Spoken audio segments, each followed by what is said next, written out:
Olá, vamos continuar a nossa entrevista com a Ângela, que fizemos agora em setembro, e das muitas perguntas que eu e o Cláudio temos para lhe fazer, é óbvio que uma delas importante é um pouco da história da família Yang.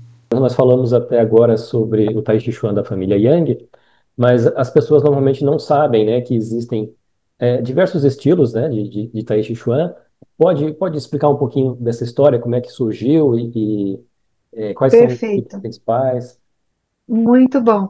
Então, a história do Taxi é bem complexa e longa também, né? A gente pode pensar lá, eu sempre falo nas aulas de instrutores, né? A arte surge nas montanhas, então a gente pode pensar lá nas montanhas, na montanha Wudang, especialmente, com esse mestre chamado Shan Sanfang, né? Que é uma pessoa, uma figura mítica, talvez, ou histórica, tem várias perguntas a respeito.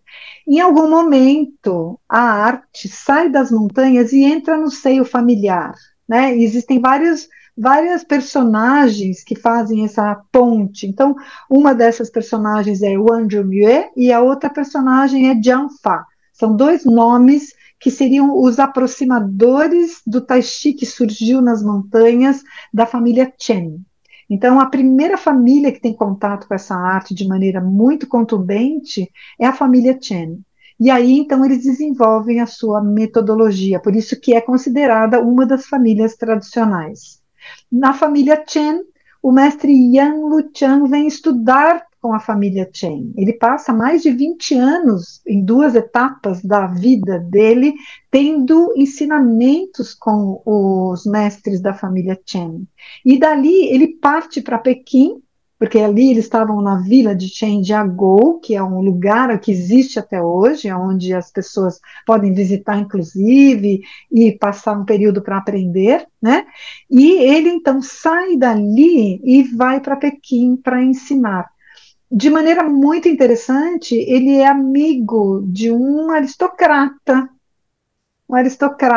da família Wu, que apresenta ele para ser professor da guarda imperial da época, certo? Mas ele já tinha os dois filhos formados, os dois filhos também eram mestres. Então, mestre Yan Luchan, Yan Banho, Yan Zhenhou, os três estiveram dentro da,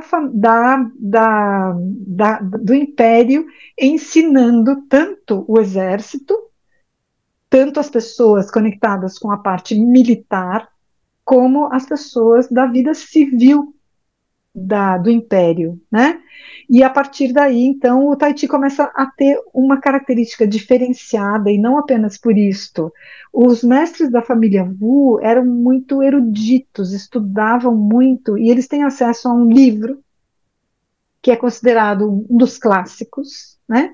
Que foi encontrado por um dos irmãos dessa família, e acabam tendo um contato importante com essa teoria mais relacionada com a filosofia do I Ching, dos cinco elementos e do Yin e Yang, né? E aí, a partir daí, esses dois mestres, o mestre Wu e o mestre Yang, começam a reestruturar a arte que praticavam. Então, algumas teorias dizem que o Tai Chi Chuan, como a gente conhece hoje, nesse formato metódico, feito devagarinho, com esta metodologia relacionada com a harmonização do corpo, com os círculos, etc., surge de verdade deste estudo que esses dois mestres fizeram, e aprofundando o seu conhecimento anterior que tinham e transformando a arte em alguma coisa diferenciada, né? E depois, então, surgem as outras famílias. Você vai ter a família Wu, que ele era um soldado militar do Império que estudava com os membros da família Yang. E ele acaba aderindo de tal forma a essa prática que ele se torna discípulo, né? É o mestre Chuan Yu. E Chuan Yu tem o filho, que é Wu Jianquan, que acaba então sendo aquele que transmite, dá sequência à transmissão deste estilo, por assim dizer. E por fim, você vai ter o mestre Sun Lutan, que mais posteriormente, se junta a essa equipe de professores e pesquisadores da arte, por assim dizer, e desenvolve uma metodologia própria. Né? Então, no clássico do ensinamento, nós temos 5 famílias consideradas famílias tradicionais. De verdade, todos os membros dessas famílias, eles sempre estiveram em contato um com o outro de alguma forma. Um aprendeu com o outro, desenvolveu a técnica, transformou de uma forma, deu uma nova metodologia de ensino, né? Mas todos os 5 estão fundamentados nos mesmos princípios, seja, os princípios do Yin e do Yang, dos 5 elementos e dos 8 trigramas, né? E depois você tem mais uma família considerada tradicional, que é a família He, que estava ali na vila Jiaobao, que era uma vila que estava próximo de Shenjiagou, e que posteriormente reclama o seu lugar como parte da tradição, porque realmente tinham mestres aí que praticavam concomitantemente com os mestres da família Chen, né?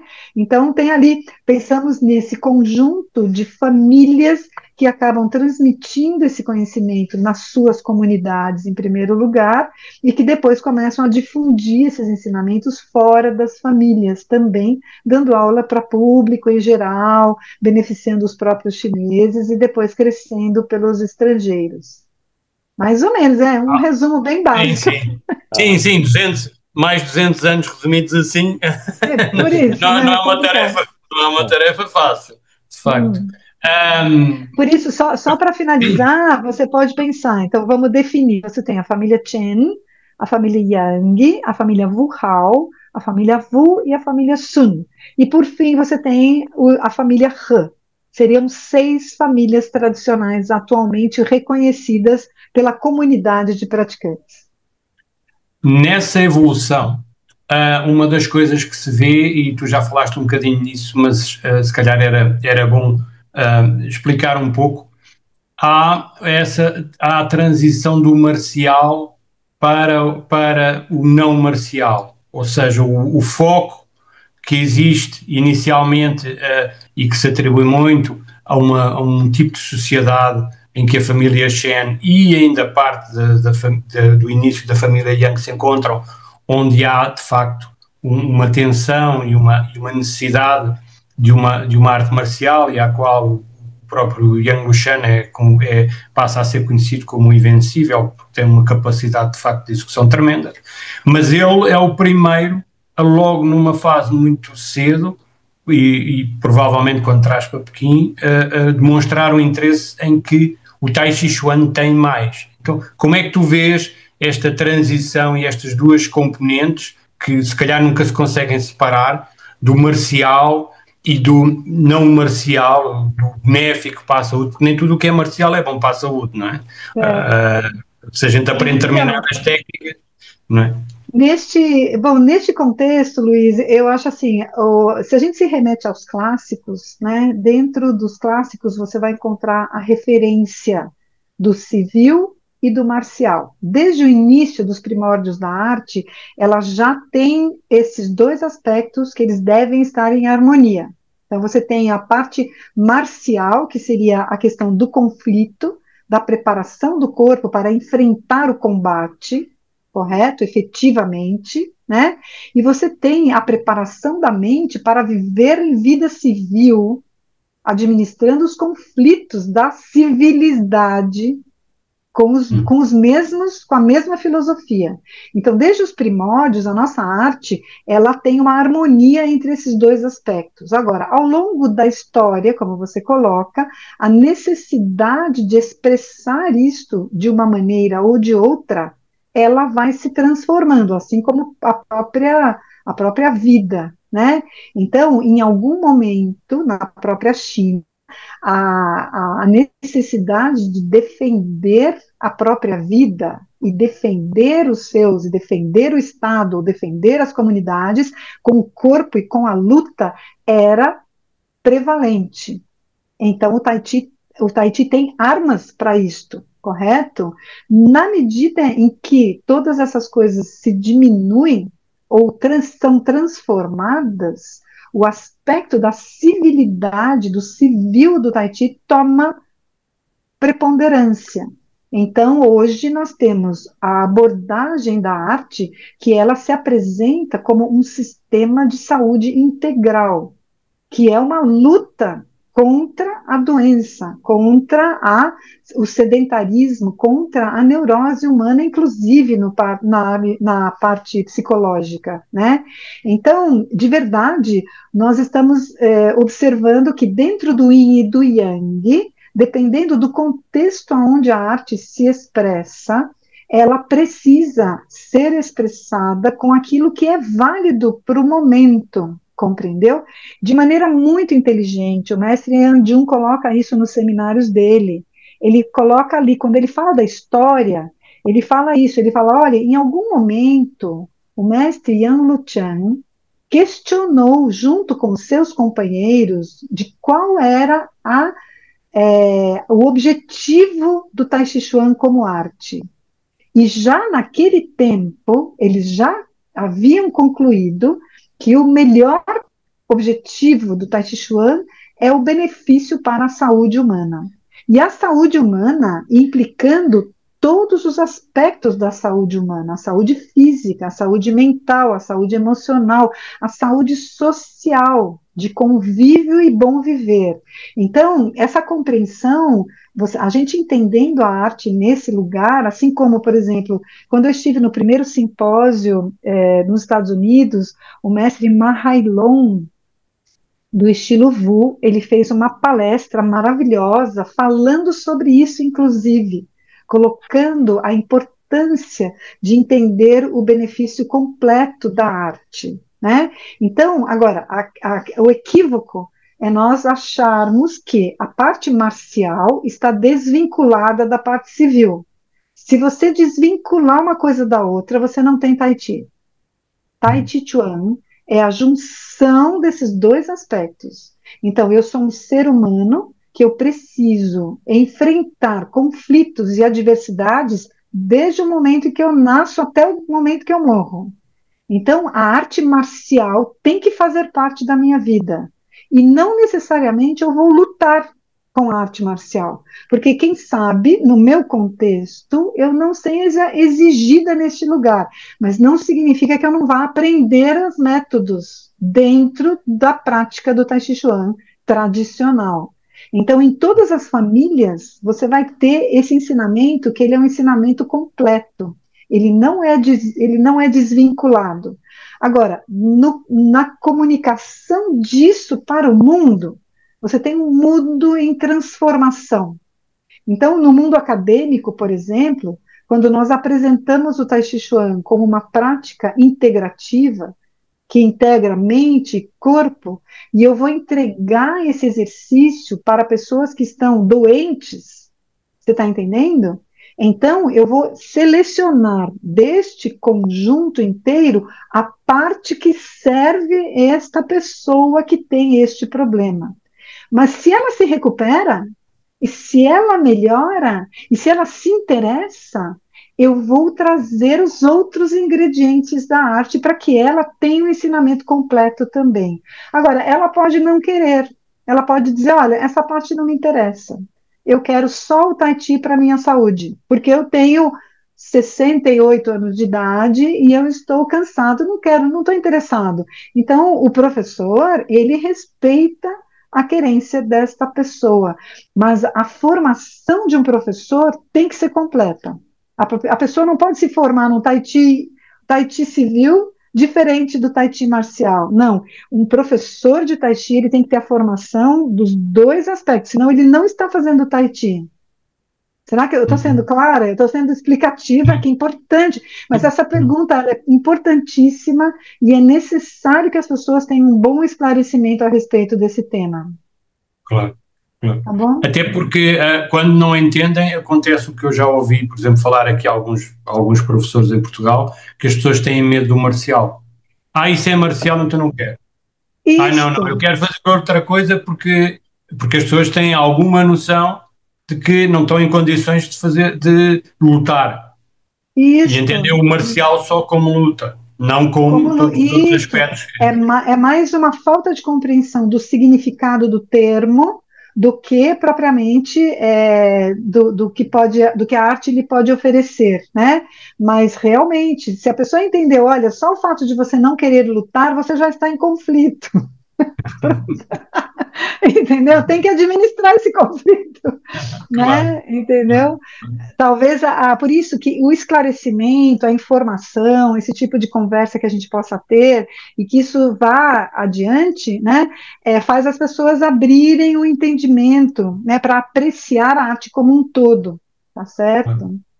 Também é essa a ideia destas conversas e deste espaço que nós abrimos aqui Sim, e que depois iremos dividir isto em vários episódios, de trazer essa informação que as pessoas não têm onde encontrar, sim, mesmo nas aulas e mesmo para determinados instrutores que têm esses conhecimentos, o espaço da aula não permite isso. Então, claro. esta informação que tu estás a passar, encontra mais sentido neste espaço e ser transmitida neste espaço do que num ambiente de aula onde as pessoas, Isso. pela dinâmica da aula, pelas próprias dinâmicas das próprias pessoas e das tais necessidades, acaba por não ser revelado, não é? Claro, Cláudio, conta coisas. Desculpa, agora sim. Então, nos últimos anos, talvez aí nos últimos 20 anos, principalmente, nós vemos que tem tido um interesse muito grande da comunidade científica e até mesmo da comunidade médica ocidental, né, por procurar entender e comprovar os benefícios da prática do Tai Chi Chuan para a saúde física, mental e tudo mais. E várias universidades ao longo do mundo inteiro aí têm desenvolvido pesquisas relacionadas a esse tema. Pode falar um pouquinho mais a respeito disso? então, eu acredito que o mundo, eu sou muito otimista com relação ao desenvolvimento do ser humano. Então, eu considero que nós estamos vivendo um momento áureo da nossa arte, justamente por esta integração, né? Nós temos a comunidade científica e você tem o ensinamento tradicional que começam a conversar de uma maneira afável. Então, a própria ciência e a comunidade médica, ao entender a importância da mente no corpo, e do corpo e na mente, né, começou a desenvolver seus próprios estudos a partir da neurociência, né, a partir de outros aspectos científicos que vêm, então, corroborar com as coisas milenares, tanto da China como da Índia e outras origens de conhecimentos tradicionais. E essa conversa entre o mundo acadêmico e as artes é uma coisa que eu considero uma das coisas mais bonitas que nós estamos vivenciando hoje. Porque é maravilhoso quando você tem um cientista que comprova os benefícios da prática do Tai Chi a partir de estudos e metodologias muito bem elaboradas. Essas metodologias elas estão melhorando a cada vez e os estudos estão sendo cada vez mais acurados ou mais consistentes com resultados muito positivos dos benefícios da arte. Então, eu considero isso é um momento muito maravilhoso, entendeu? E eu faço parte dessa comunidade, eu dou aula dentro de um hospital, nós estamos desenvolvendo um trabalho lá dentro com colaboradores de hospitais, do hospital, né? E fazendo, inclusive, um artigo científico relacionado com este tema, né? Os benefícios das práticas integrativas no mundo corporativo da saúde, né? E o Tai Chi é uma das práticas que está sendo inserida lá. E o estudo é muito bonito, né? Por isso eu considero hoje esse é perfeito o que está acontecendo, Cláudio. Você participou também de uma pesquisa científica relacionada à questão de perda de memória, não foi? Isto foi um estudo muito interessante que nós fizemos junto com o Hospital das Clínicas, que é um dos grandes hospitais aqui no Brasil, e nós estudamos os benefícios da prática do Tai Chi para pessoas com déficit cognitivo leve. O déficit cognitivo leve, ele é considerado um pré-Alzheimer. é aquela pessoa que ela entende que ela esqueceu o nome do filho, que ela esqueceu a chave do carro e aí ela não sabia mais onde ela estava. Ela tem alguns lapsos de memória e de esquecimento e cognitivamente ela fica perdida e depois ela volta. Né? Então, isso é um momento, é um termômetro na vida da pessoa que ela estaria entrando na doença do Alzheimer, que seria já a perda neuronal efetiva, quase sem volta nesse processo, né? E a medição feita para entender essa pessoa é justamente a questão da memória. E a memória é diferente da atenção, né? Por exemplo, nós estamos aqui os três falando, nós estamos prestando atenção no que nós estamos fazendo, correto? Então, pega qualquer pessoa, ela vai prestar atenção durante um período, mas a medição da memória, ela tem outros testes que fazem um entendimento de que ela pode estar entrando nesse lugar pré-Alzheimer. Né? Então, eu desenvolvi a metodologia, eu fiz o protocolo de prática, com o objetivo de fazer com que a pessoa tenha uma melhora no seu processo cognitivo e uma manutenção do grau de memória. E o estudo que foi feito de maneira contundente, foi muito interessante, porque eram a maioria senhoras, né? Elas todas tinham um déficit cognitivo leve constatado, participaram do estudo, ficaram muito felizes, e um teste que os próprios médicos pediram para fazer era o teste dela dar aula daquilo que ela aprendeu.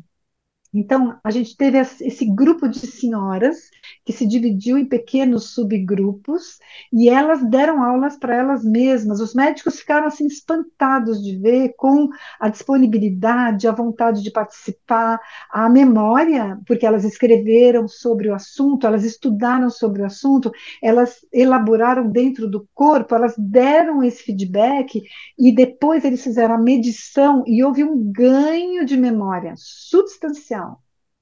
Foram em 4 meses. Em 4 meses elas tiveram um ganho de memória substancial. E depois isso estabiliza, né? Mas o que não teve, queda de memória. Então isso foi assim, espetacular o estudo, né? E eu fiquei muito contente com o resultado. E um estudo, para ele ser válido, ele precisa poder ser repetido. E o nosso estudo foi repetido, eles usaram o mesmo protocolo, participei junto, e houve o mesmo resultado. Então, isso é muito interessante, porque é um estudo que, inclusive, pode ser replicado em vários outros momentos e etapas. Né? A gente precisa de pesquisadores que queiram fazer isso novamente, né? Mas foi bastante importante. Ganhamos, inclusive, um prêmio da revista Einstein. Concorremos com trabalhos multidisciplinares, e o nosso trabalho ganhou em primeiro lugar. Na categoria multidisciplinar, foi o nosso trabalho que ganhou o primeiro prêmio. Foi em 2009. Foi muito bom. Foi muito bom. 2009, 2019. Agora, não sei se 9 ou 19. Agora a minha memória está fraca. E hoje ficamos por aqui. Temos muito mais assuntos que tratámos com a Ângela.